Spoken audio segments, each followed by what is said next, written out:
Patuloy na nangangailangan ng Amerika ng mga nurse ayon sa grupo ng mga Pilipinong nurse sa Amerika. Pero ang ilang Pinoy na gusto magtrabaho roon nangangamba dahil sa paghihigpit ng Amerika kontra sa mga illegal immigrant. Saksi, si JP Soriano. Nagpaplano na makapagtrabaho sa Amerika ang mga bagong nursing graduate na sina Bianca at Frances.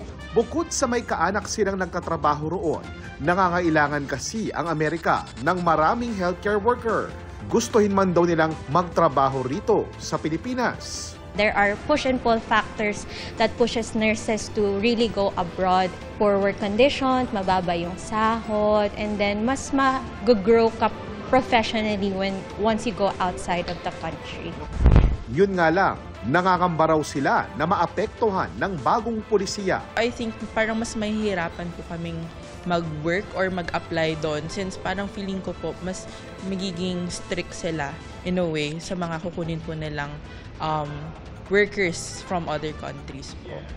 Dati nang sinabi ni U.S. Ambassador to the Philippines, Mary Kay Carlson, na mataas ang tingin at respeto ng mga Amerikano sa mga Pinoy nurse na tumulong at nagsakripisyo noong pandemya.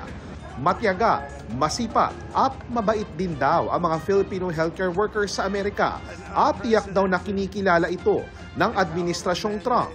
Sabi ng Philippine Nurses Association of America o PNAA, maaaring magamit ng gobyerno ng Pilipinas na leverage ang tumataas na pangangailangan ng Amerika sa healthcare workers. Alam nila we're compassionate, we're well-trained, very knowledgeable sa mga clinical aspects. Nursing is not just about the technology, it's also about the human caring touch. Hindi naman po sa pagmamayabang pero very great nurses po mga Filipino. So despite yung ganong worry na I think they still need us, possibly. Sa ngayon, nasa 200,000 ang mga Pinoy nurse sa Amerika. Katumbas yan ng 4% ng halos 5 milyong nurses doon. Sinimulan na ng Amerika na paalisin ang lahat ng illegal immigrant alinsunod sa utos ni US President Donald Trump. Kabilang sa mga apektado ang 16 na undocumented na Pilipino roon na nakatakdang ipa-deport sa bansa. Para tulungan ng mga Pinoy na posibleng ma-deport mula sa Amerika, may direktiba na raw si Pangulong Bongbong Marcos para mabigyan sila ng bagong hanap buhay. Sinabi yan ni Labor Secretary Bienvenido Laguesma sa isinagawang career ko na inorganisa ng DOLE at ng isang employment website.